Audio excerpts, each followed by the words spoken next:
We know why kids don't learn. It's either poverty, low attendance, negative peer influences.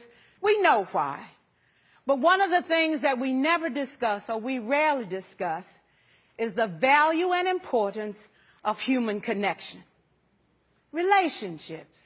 I have had classes that were so low, so academically deficient that I cried. I wondered, how am I going to take this group in 9 months from where they are to where they need to be? How do I raise the self-esteem of a child and his academic achievement at the same time? One year I came up with a bright idea. I told all my students, you were chosen to be in my class. Because I am the best teacher and you are the best students, they put us all together so we could show everybody else how to do it. One of the students said, really? I said, really?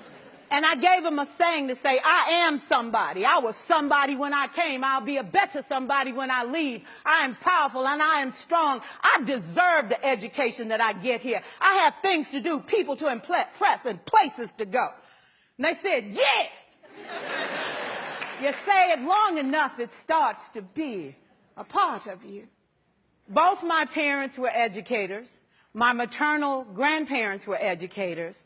For years, I watched my mother take the time at recess to review, go on home visits in the afternoon, buy combs and brushes and peanut butter and crackers to put in a desk drawer for kids that needed to eat, and a washcloth and some soap for the kids who didn't smell so good. See, it's hard to teach kids who stink.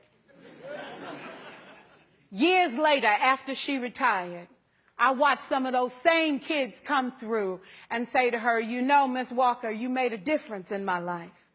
You made it work for me. You made me feel like I was somebody when I knew at the bottom I wasn't.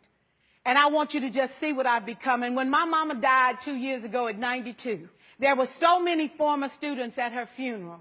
It brought tears to my eyes, not because she was gone, but because she left a legacy of relationships that could never disappear. Every child deserves a champion, an adult who will never give up on them, who understands the power of connection and insists that they become the best that they can possibly be. Is this job tough? You betcha. Oh, God, you betcha. But it is not impossible. We can do this. We're educators. We're born to make a difference. Thank you so much.